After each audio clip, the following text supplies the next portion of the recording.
और मेरे जूनियर्स कैसे हो सारे। मैं हूं आपकी YouTube study buddy Kiara N 11th grader. तो आज की वीडियो एक रिक्वेस्टेड वीडियो है। So shout out to those 10th graders जिन्होंने मेरी प्रीवियस वीडियोस देखी और इस एक्सप्लेनेशन के लिए रिक्वेस्ट की। So let me get straight to the point guys. Exam point of view से ये चैप्टर आपके लिए बहुत बहुत बहुत इंपॉर्टेंट है along with fire and ice. अपने एक्सपीरियंस से बताऊं तो मेरे दोनों प्री बोर्ड्स में इन दोनों पोएम्स से 3 मार्क्स के क्वेश्चंस आए थे। आप लोगों ने पिछली क्लासेस में पहले भी रॉबर्ट फ्रॉस्ट की पोएम्स पढ़ी होंगी। सो यू माइट नो कि उनकी पोएम्स वैसे तो बहुत ही छोटी छोटी होती हैं, बट उनके अंदर एक बहुत ही गहरा मीनिंग, एक काफ़ी डीप मैसेज छुपा होता है। ऑल्सो वो अपनी पोएम्स में नेचर के एलिमेंट्स को बहुत यूज़ करते हैं और उन्हें एक तरह से सिम्बोलाइज भी करते हैं, जैसे कि हम इन दोनों पोएम्स डस्ट ऑफ स्नो और फायर एंड आइस में देखेंगे। So without any further delay word to word समझना शुरू करते हैं। All you need to do is to just listen carefully and pay close attention to what I am saying till the end of this video. All right, so the title of this poem is dust of snow. अब dust और snow तो दोनों अलग अलग चीज़ें हैं, है ना। But we know that dust या धूल के पार्टिकल्स बहुत ही फाइन होते हैं, दैट इज़ छोटे छोटे या फिर हम कह सकते हैं बारीक होते हैं।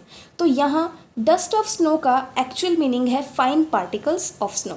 इतना समझ आ गया? ओके। तो फ्रॉस्ट कहते हैं the way a crow Shuk down on me the dust of snow from a hemlock tree. तो यहाँ से क्या पता चलता है कि पोएट एक हेमलॉक ट्री के पास से गुजर रहे थे या उसके नीचे खड़े हुए थे। मोस्ट प्रोबेबली उसके नीचे खड़े हुए थे और एक क्रो ने उनके ऊपर थोड़ी बर्फ गिरा दी थी उस पेड़ की डाली पर से उड़ते हुए। तो now let me tell you something about a hemlock tree. तो ये एक पॉइजनस दैट इज़ जहरीला पेड़ होता है जो मोस्टली बर्फीली जगहों पर पाया जाता है। कई कल्चर्स में इसे जहरीला होने के कारण बुरा माना जाता है और क्रो उससे तो हम सभी वाकिफ़ हैं। खासकर हिंदू फैमिलीज़ में एक कौवे को अशुभ माना जाता है। इनफैक्ट मोस्टली लोग एक कौवे को डेथ से एसोसिएट करते हैं और स्नो को भी लाइफ कंडीशंस के लिए अनफेवरेबल माना जाता है, क्योंकि वहाँ पर ऑब्वियसली ज़िंदगी कितनी कठिन हो जाती है। तो इस स्टैंजा में, इन लाइंस में रॉबर्ट फ्रॉस्ट ने हेमलॉक ट्री, क्रो और स्नो को सिंबोलिज्म के लिए यूज़ किया है।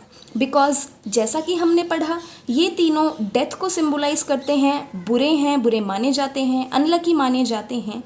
तो क्रो एक बैड ओमेन माना जाता है, यानी अशुभ माना जाता है। हेमलॉक ट्री पॉइजनस है, so it stands for death. और स्नो बंजर ज़मीन, दैट इज़ हार्शनेस और लैक ऑफ लाइफ का सिंबल है।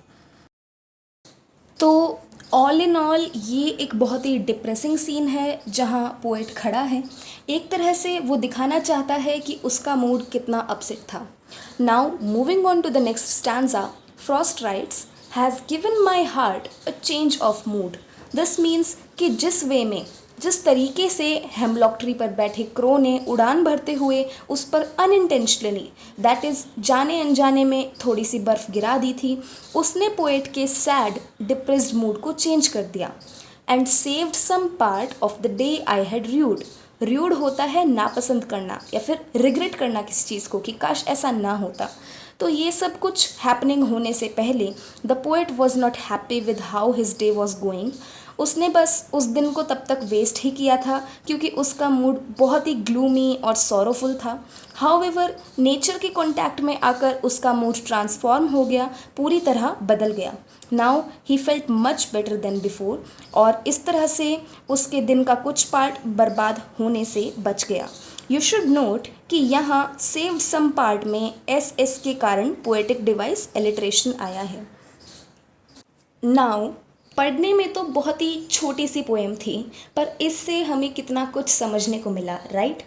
इस पोएम के थ्रू रॉबर्ट फ्रॉस्ट हमें ये बताना चाहते हैं कि नेचर टोटली प्योर है। नेचर का कोई भी एलिमेंट या हिस्सा अशुभ या बुरा नहीं होता, क्योंकि इल ओमेंस माने जाने वाले स्नो, हेमलॉक ट्री और क्रो ने भी पोएट का मूड सुधार दिया था। हेंस नेचर में कुछ भी अगली, अनप्लेजेंट या इनस्पीशियस नहीं है। एक मैसेज ये भी मिलता है कि नेचर का टच बहुत ही हीलिंग होता है, जो हमें अंदर से बेहतर फील कराता है। इसलिए हम ग्रीनरी के आसपास बाहर नेचर में जाकर इतना अच्छा फील करते हैं और सारे दुख दर्द भुला देते हैं।